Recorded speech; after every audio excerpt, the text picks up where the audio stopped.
Hello and thanks for joining us from our studios in Israel. I'm Aaron Porras, here with ILTV's Morning Briefing. United States President Trump has just dropped a bombshell and in a major reversal in American policy has announced he will not recertify the Iran nuclear agreement.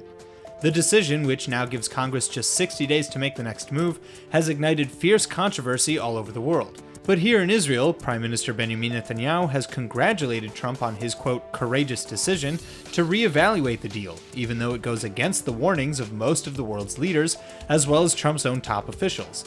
Saudi Arabia and the United Arab Emirates have joined Israel in backing the move, while France, Germany, Russia, and the UK are leading the chorus of voices against Trump's decision, warning United States sanctions may topple the deal and actually give Iran the upper hand. Meanwhile, Iranian President Hassan Rouhani has condemned the shift in United States policy, calling Trump's speech full of lies, insults, and dangerous accusations.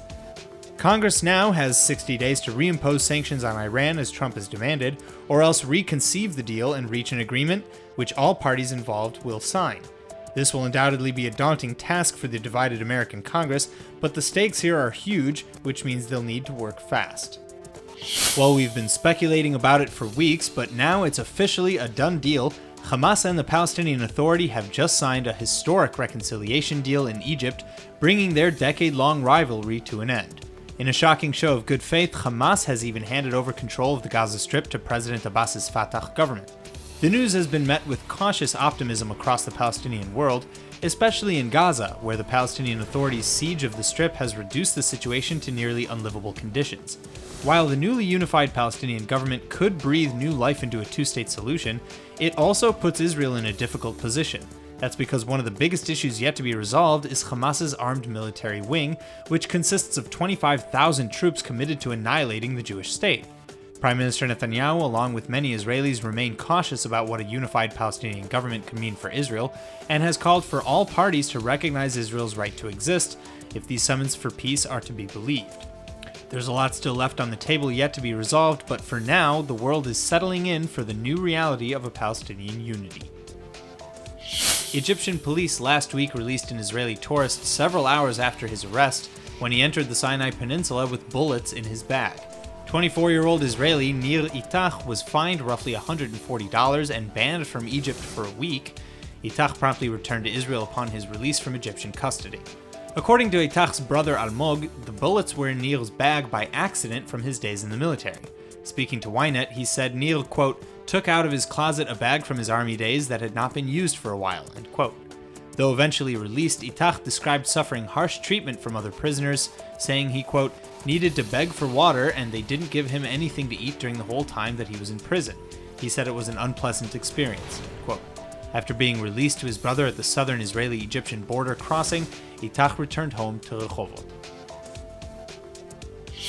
There's not often been much news about the Jewish community in Ireland, as its population has historically been in a free-falling decline. Or has it? Recent consensus results have shown that, to the surprise of even Jewish community leaders, the population on the Emerald Isle has increased by 30% in just 5 years. The new Jewish population in Ireland today is estimated to be in excess of around 3,000. To explain the trend, which has shown the numbers of Irish Jews to be at their highest population since the 1970s, the Irish Times claims the influx can be attributed to young Jewish professionals coming to work in American multinational firms.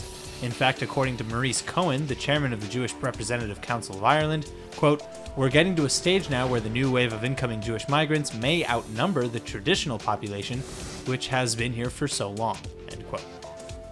The Israeli shekel bills are getting yet another upgrade, this time for the 20 shekel and 100 shekel notes. The new portraits to be featured on the bills will be Israeli poetesses Rachel Bluestein on the 20 and Leah Goldberg on the 100, which will be red and orange respectively. The two new editions also complete a set of 4 new notes, which includes the 50 and the 200 shekel notes.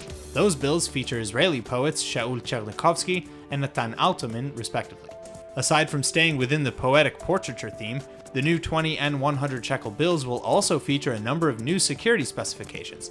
They will include different lengths and widths, different safety measures woven into the paper, watermarks, color-changing strips with holographic images, ink stains on both sides of the bill, tiny holes punched through them, color-changing ink, transparent ink, markings in braille, and more.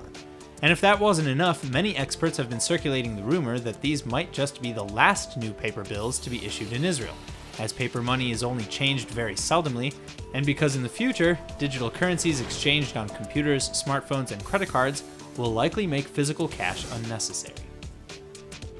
That's all for now. I'm Aaron Porras, and see you later with our main daily broadcast from Israel at 2 p.m. Eastern Time.